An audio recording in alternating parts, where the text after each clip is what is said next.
a major shakeup in the U.S. intelligence community. The Trump administration fired the director and deputy director of the National Security Agency, according to lawmakers on the intelligence committees and former officials. It's not clear why they were let go, but it happened after a meeting with far-right activist Laura Loomer. The White House ended up firing at least 3 staffers on the National Security Council and other officials. A source tells CNN Loomer came to the White House on Wednesday with a list of about a dozen people she claimed weren't loyal to the president's agenda. Laura Loomer is a very good patriot. She is a very strong person. Did she have anything to do with the NSA aides who were ousted? No, we're going to let go of people that we don't like, or people that we don't think can do the job, or people that may have loyalties to somebody else.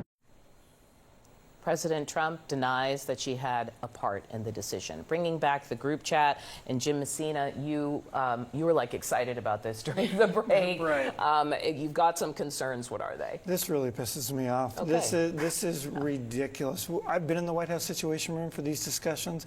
What you realize in that room is there are no good choices.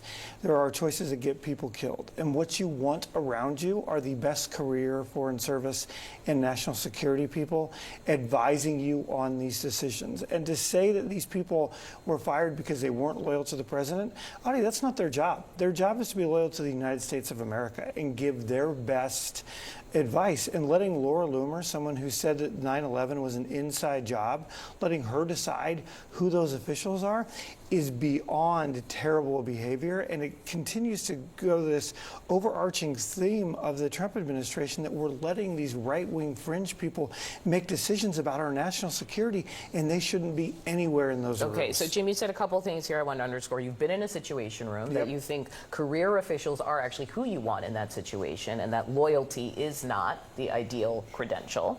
Rob, I want to turn to you, because whether or not we have the exact specifics here on her role, it's not denied her influence. So what's the point of your cabinet? What's the point of your National Security Council if, kind of a random on the internet can get a meeting and just tell you what they think?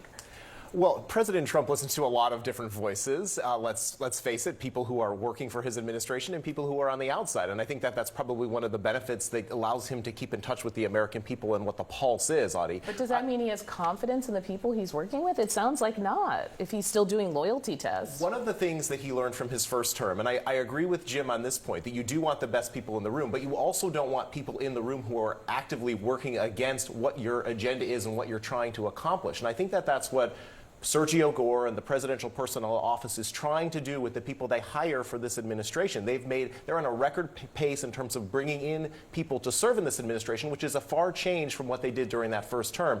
And so, yes, they're not always going to be in that box that President Trump is going to want, and that's why I think he fired these individuals. Yeah, when Loomer was on the plane during the election, everyone got all kind of fired up. What is she doing there? And there was a conversation about gatekeeping and the job of the chief of staff and who has the president's ear. How are you seeing all this, the way this chapter is unfolding?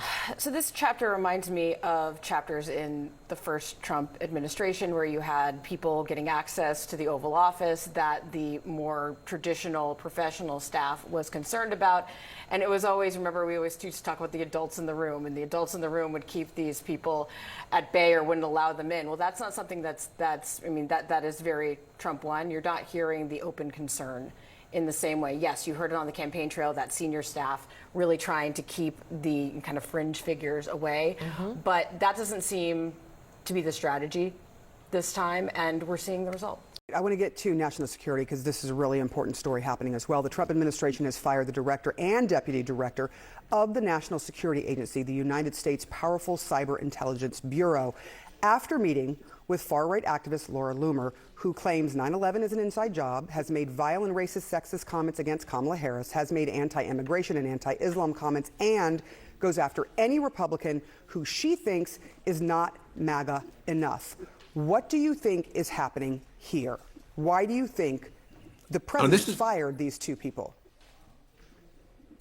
We have no idea. I mean, except for what you just said, that Laura Loomer told them to. And this is insane, right? You have some sort of extreme right MAGA person deciding to tell the president that he should fire his national security staff and the head of the national security agency. And General Hawk is a great American who's served our country with great distinction for for nearly 35 years, I believe, and wears two hats, right? The head of Cyber Command and the head of the NSA. This is not a political job.